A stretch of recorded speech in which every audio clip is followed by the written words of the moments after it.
está David Páramo. David. ¿Qué tal, Pascal? ¿Cómo estás? Muy buenas noches. Yo creo que hay que... ¿Estamos en una guerra comercial o vamos hacia ella? No, estamos en una guerra comercial. Ya estamos en una guerra comercial. Y estamos en una guerra comercial, hay que ubicarla muy bien. Porque si ves las reacciones de algunos de los candidatos a la presidencia de la República, no le están entendiendo, ¿eh? No es Estados Unidos en contra de México. Es Estados Unidos en contra del mundo.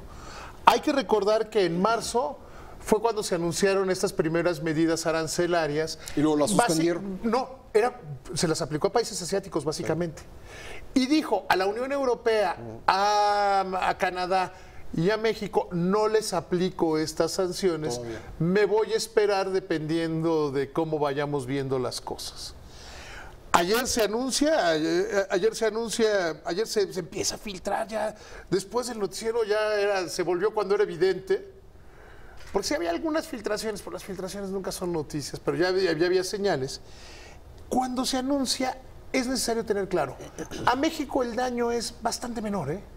México es el cuarto exportador de acero y aluminio a los Estados Unidos.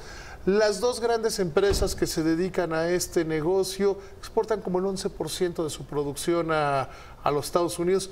4,000 millones de dólares suena muchísimo, no en la balanza comercial entre México y los Estados Unidos.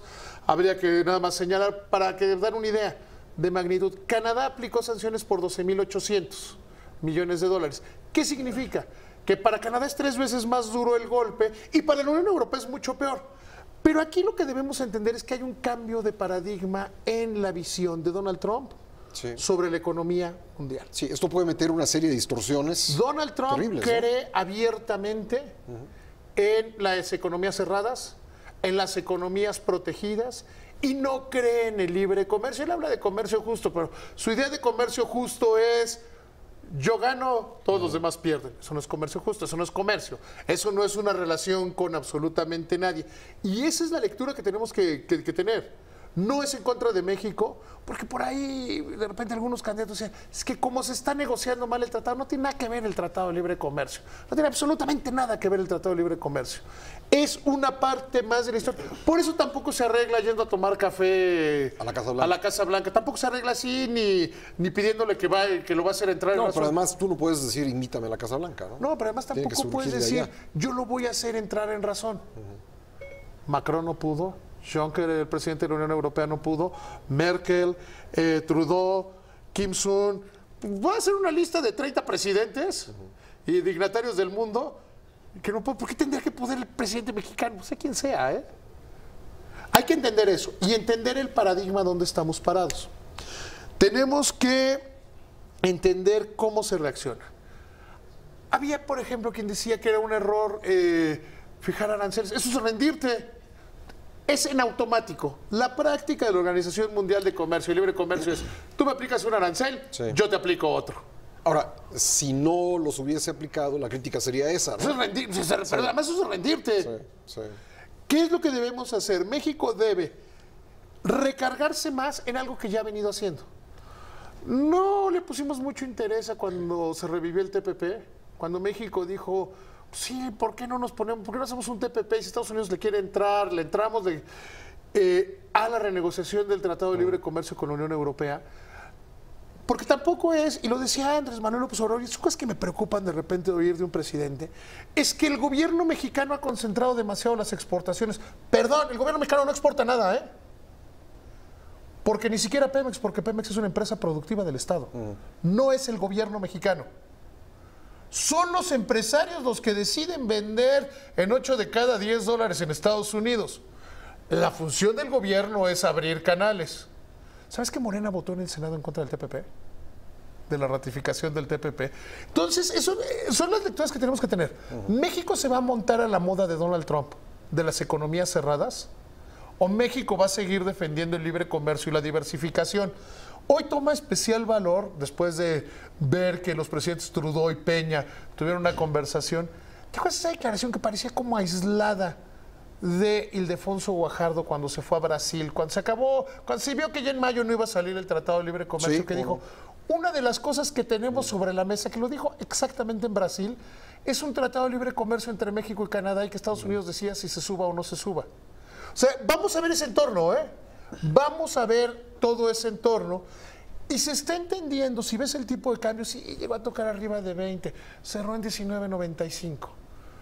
Si ves el tipo de cambio, sí brincó muy fuerte, sí, pero no hubo una crisis cambiaria.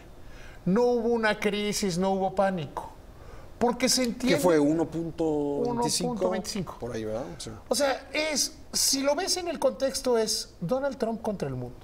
Una visión de 1920, porque además parece que lo digo de broma, pero no, es una visión de 1920. Estados Unidos, para enfrentar las crisis económicas en los 20, decidió una economía cerrada y decidió una serie de cosas que terminaron empeorando la crisis y terminaron derivando en una guerra mundial. O sea, eso hay que tenerlo claro, ya lo vivimos. Y cómo o sea, es el mundo en contra de Donald Trump, el mundo en contra de los Estados Unidos en materia comercial, y México hace bien en ponerse del lado de los europeos. O sea, no es casual que hoy el secretario de Economía, el subsecretario de Economía están en París. Están en París con los que deben ser el nuevo gran mercado. Y aquí cuando discutimos la visión entre una economía cerrada y una economía abierta, suena de entrada para, si no estás muy bien informado, que yo te diga, oye, qué padre, mira, ya vamos a producir lo que necesitamos, entonces eso va a generar empresas. ¿Qué pasa cuando no tienes competencia? Tomamos el caso típico. ¿Qué pasaba cuando Telmex era la única empresa de teléfonos? Eran malos, eran caros. Colas para pagar, tardaban muchísimo en ponerte una línea, a veces no te la ponían. Quiero pagar, pues sí, ven, fórmate. Sí. Oye, quiero una línea, cuando yo quiera. ¿Qué pasa el día que empiezan a llegar otras empresas? Pues el día que empiezan a llegar, hoy le hablas a Telmex, oiga, quiero una línea, voy. Y no le pongo otra de una vez, ya le pongo dos de una vez. No, hoy las empresas telefónicas de repente hasta te hostigan, a mí me hostigan. Oiga, ¿por qué no cambia su plan para que le bajemos el costo? Si nada más hubiera una telefónica, entonces estaríamos viendo eso. Por ejemplo, hoy salía el tema de uno de los aranceles que se pone son a las uvas y a las manzanas. Entonces hay quien dice, uy, pero eso puede afectar a los consumidores mexicanos porque consumimos mucha manzana de Washington. Sí, puede ser que sí. Pero en Argentina y en Chile hacen muy buenas manzanas. Entonces si empieza a subir el precio de las manzanas de Chihuahua, por cierto, lo primero que consumimos son manzanas de California y Chihuahua, Washington y Chihuahua pelean por el liderazgo de qué manzanas consumimos en México. Si empieza a subir el precio, va a haber alguien en Chile o va a haber alguien en Europa que diga, oye, a ese precio, sí, mis manzanas salen. Lo mismo con las uvas. Consumimos básicamente uvas de California. Si empieza a subir el precio de las uvas, pues los chilenos que son muy buenos para producir uvas van a decir, oye, ese precio, yo le entro hasta abajo. Entonces tenemos que, la gran lectura que tenemos que hacer aquí, más allá de la coyuntura, más allá de las reacciones, es ¿qué México queremos? ¿Queremos el México que ve Donald Trump? ¿De economía cerrada? Sí, porque no podemos decir que odiamos a Trump y decir que estamos de acuerdo con las cosas que hace. O sea, decir, Trump está mal, está loco, hay que hacerlo entrar en razón, nos gusta su política pero creo en la cerrada. Economía cerrada. Sí. Y creo en lo que él llama comercio justo. O seguimos apostando, como lo hemos hecho bien en este país, al libre comercio, que el libre comercio beneficia a los consumidores. Las economías cerradas benefician al que tiene la producción y no a los consumidores. David, Pascal, hasta mañana. Muchas gracias.